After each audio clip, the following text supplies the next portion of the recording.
I'm your host, Welcome to 23, joining me for Vampire Girl, Chapter 10. The doors to Stonehill Castle swing open as you and Finn enter the throne room. Finn squats down and takes off his shoes, silent. He hasn't said anything to me since we left the forest.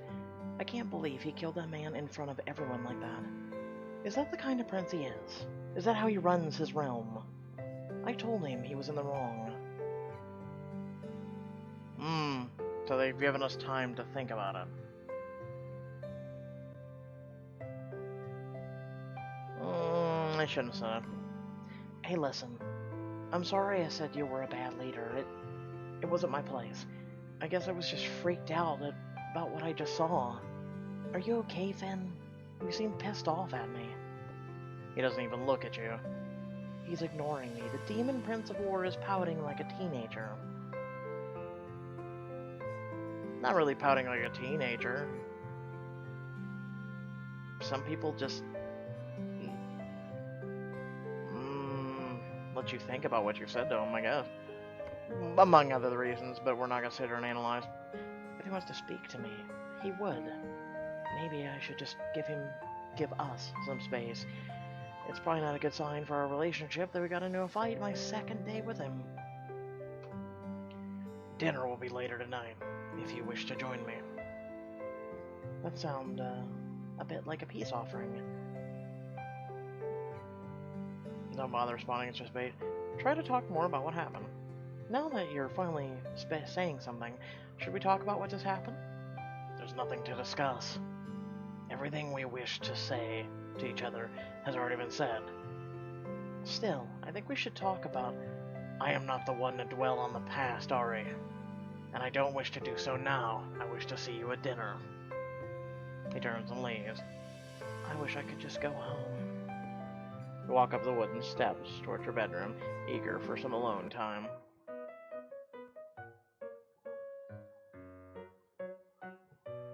As you enter, the scent of fresh pine sets you at ease. You close the door and look up to find two young women standing near your bed. Hi? Should I know you two? We're sorry, Princess Ari. We didn't mean to scare you. We are Julian and Kara. It is an absolute pleasure to meet you. Julian is petite and mousy, with bright eyes and brighter hair. She grips her hands behind her back. Kara stands tall, her blonde hair falling onto her curves. Her stunning eyes glint in the low light. They both have pointed ears, and those like cat eyes. They must be fae. Who are these people, and why are they in my room? Why are you in here? Why are you standing in my room?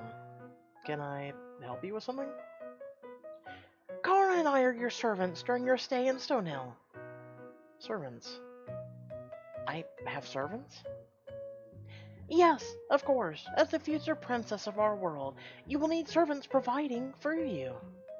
We are yours to command, Princess Ari. Okay, my first command is leave the fucking room. Command? Meaning you'll do whatever I say? Yes, my lady. Anything at all. You sound a little more like slaves than servants. Well... Julian looks down. Kara steps forward, her head high. They are one and the same in this world, Princess. We know your world does not condone slavery. Our world is different. For fae, at least. Am I okay with having servants? I mean, it's the way the world runs.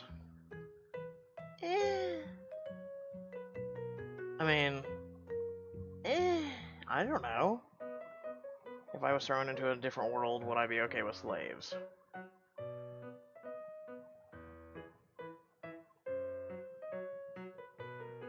See, it's like the guy who did Driving Miss Daisy. He really wasn't a slave. He was a paid servant who ended up developing other things. He wasn't a slave. See, that's... No, I separate the two. But... since they put it that way, slaves and servants. No way. This is unfair. It doesn't matter what world you're from, nobody deserves to be a slave. I understand that this is how this world works, but still, I'm really uncomfortable with this. How did you become servants? Well, we were born Fey Outlanders. In our youth, we were kidnapped and taken to this kingdom. Oh, Christ. The story is just getting worse and worse for this kingdom. We were marked to work as servants for the 7 princes, so we signed blood contracts and honed our skills appropriately. And how long do the blood contracts last? Till death. For eternity. So you're forced to be servants for the rest of your life? That hardly sounds fair. I mean, it's not like you want to be servants. Actually, my lady, we were quite happy to hear that we could serve the princess. You were? Why? Well, it was either that or certain death. This was our only option for survival in this land. They want to be servants. Well,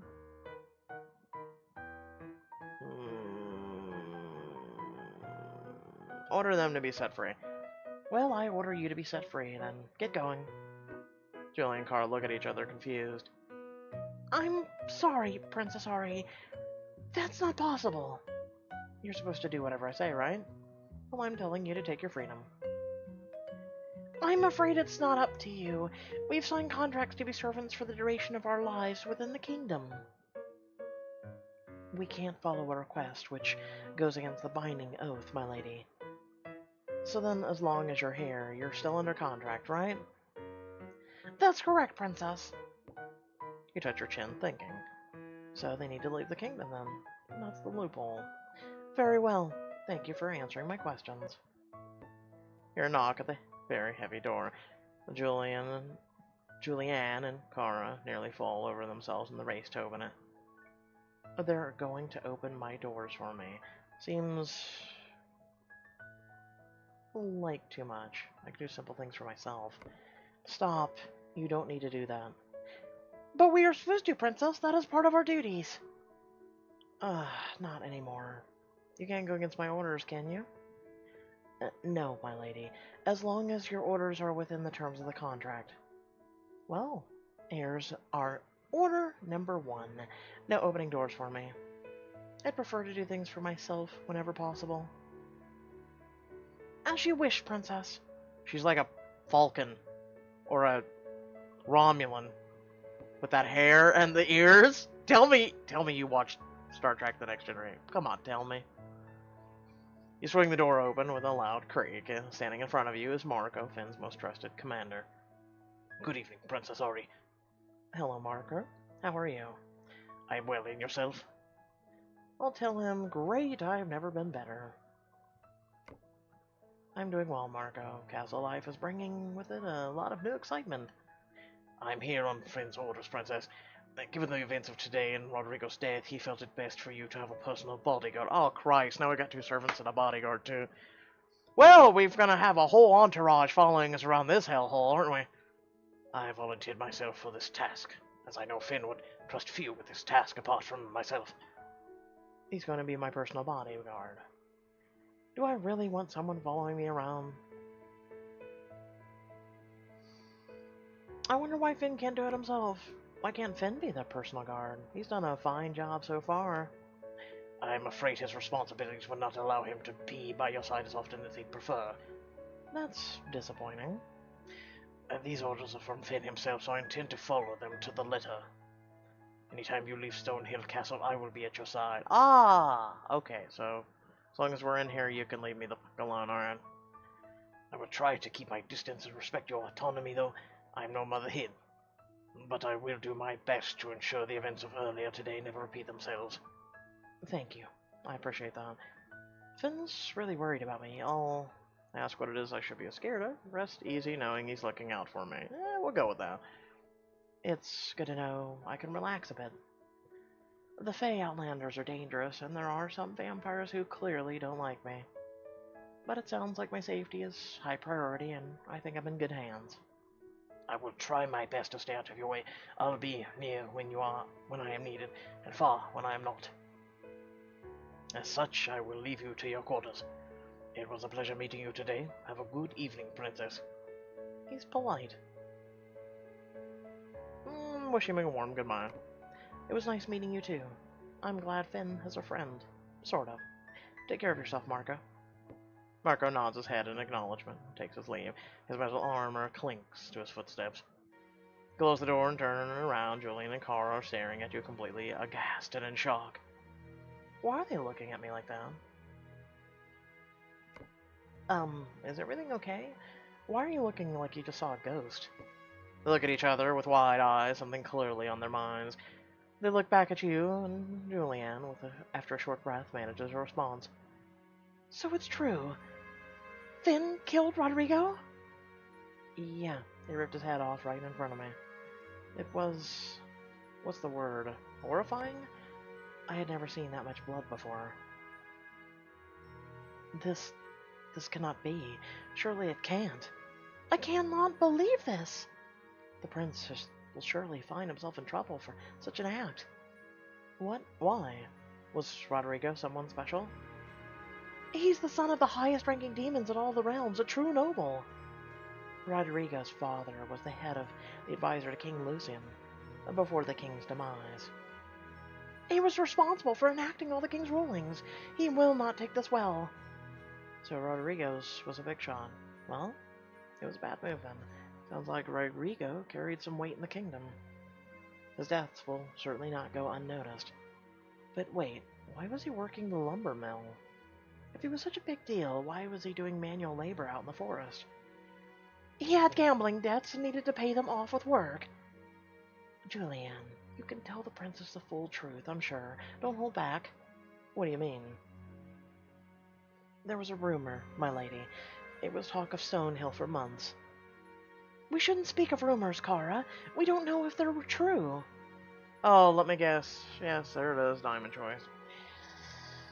A rumor about Rodrigo. Who cares? It doesn't matter. He may have owed gambling debts, but he cashed those in when he came after me. I can't believe he tried to feed off you, my lady. What a fright that must have been. Feeding off of humans is strictly forbidden, especially when the human is a princess. So the vampires and demons aren't allowed to feed off of humans. Yes, princess. The princes have forbidden it except in situations of consent, which are not common, obviously. Not many wish to have their blood drained by those terrible fangs. Yeah, I imagine it's somewhat unpleasant to say the least. I'm just sitting here scratching my head going, what? Terrible fangs. Oh no, whatever will we do? Anyway. Sorry, I am a vampire, sympathizer. But I digress. My apologies, princess, but I believe dinner is starting soon. Finn is expecting you to meet him in the dining room. If you'd like to, you may change your clothes now. There's a bit of time while they finish up the cooking. Let's see. My fave look. Basic flannel jeans. Stylish yet functional. Functional for what? I'm serious. Functional fucking what? Like I said, hi, my bust is bigger. I'm thinner and smaller. I'm normal. Take a few minutes to run a brush through your hair and touch up a bit of makeup you've applied. You look lovely, princess. Finn will be too distracted to even eat. Smile at Julian and Kara. Thank you for the company, you two. I may not agree with how you ended up in this place, but I'm happy you're here. They smile from ear to ear. You sense relief in their faces, happy that you're so thoughtful. Please let us know if you need us, princess. You make your way to the charming dining room. When you enter, the smell of delicious rolls and seared meat is wafting through the room.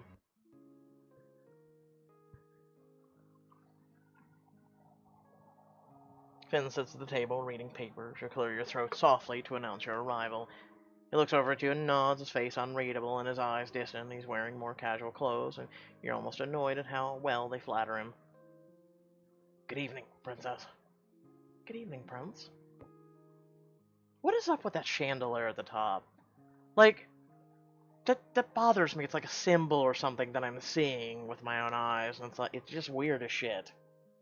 Like, especially the flame do not line up with the candles, which they're not even candles, they look like bulbs. Yeah, they're bulbs.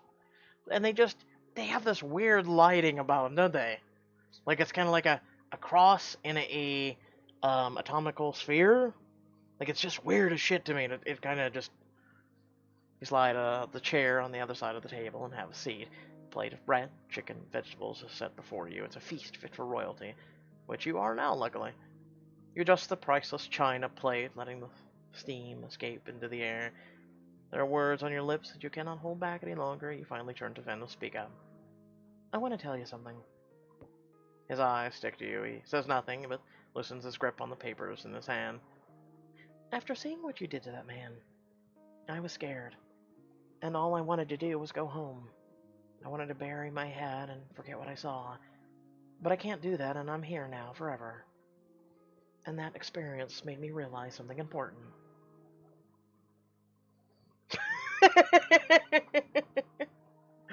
This place sucks. I can't believe this is a diamond choice. Okay. This place sucks.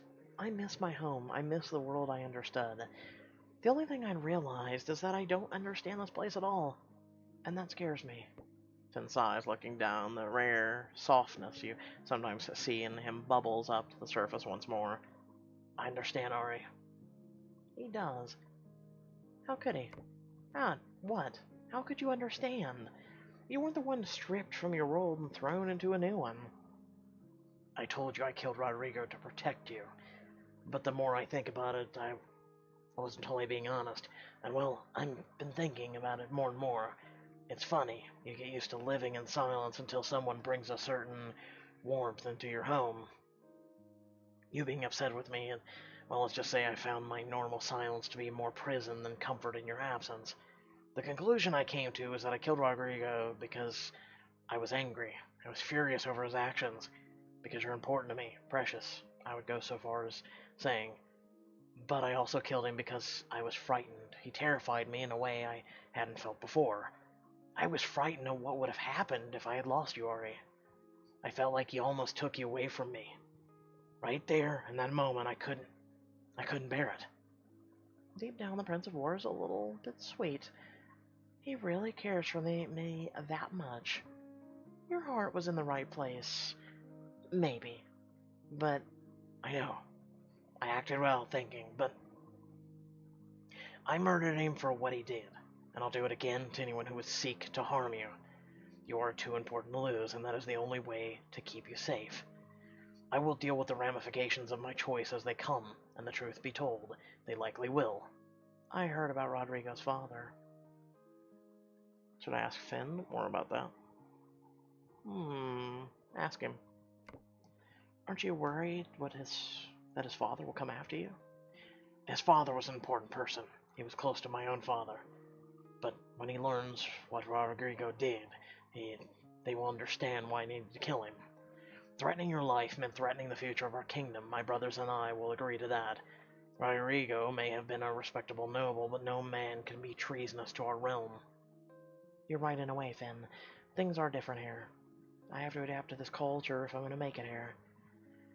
It's my home now, after all. This place, its citizens, I'll need to keep an open mind to truly understand them. It brings a small smile to my face to know that you call it home, yours, although I can't tell if you mean the kingdom at large or just Stonehill. You don't answer, giving him a smirk instead. If you said Stonehill, it would mean you had eyes for Finn as a future husband, even though he doesn't have an interest in becoming king. I'm happy we're talking again. You're right, the silent treatment can be deafening. But that wasn't the only thing I wanted to talk about, to be honest. I wanted to ask you about Julian and Kara, my servants. Are they not working out? Would you like someone different? No, they're fine. I was just wondering, do I own them? Is that how this works? Technically, yes. I know you must find it distasteful given you're from a world which rejects the notions of slavery, but this is how it always has been in this kingdom. So I own their contracts then? Well, yes. However, they are blood contracts, so they can't be broken. Finn blinks at you. He narrows his eyes as if suspicious of your next move. Why? What are you thinking, Ari? I don't trust that look. Do I want to tell him? Give him a taste. I don't know if I want servants, and I don't know if I'm okay with them working for me. I'm afraid there's nothing that I can do about that. So you say, but the tune may change in the coming days. Ben seems skeptical of your answer, but you can tell he's relieved to hear your voice. The whole room seems brighter, warmer as the two of you rekindle your companionship. Even Baron seems lighter on his feet than before. You finally tear into the delicious meal, enjoying the incredible feast bite by bite. As Finn strikes up a new conversation, you continue outlining a new secret plot in your head. It's one Finn will never know about. At least not if you can pull it off right under the nose of the Prince of War. No. Go away. We don't need no ads, no ads, no ads. We don't need no ads. So I hope y'all did enjoy the video. Feel free to like, share, and subscribe. Head down description below. Links to social media, our Discord, and a few links to support me and my content. With that being said, we're officially done with chapters for this week. However, we got choices. Oh, so much work to do, and I'll probably stream. I can try and stream later today, but I will most likely stream this weekend. And then also look forward to some more It Lives in the Woods Diamond editions and things like that, for those of you who are interested. Without further ado, thank you all for watching. You're all incredibly awesome, and I will catch you all in the next video. Peace.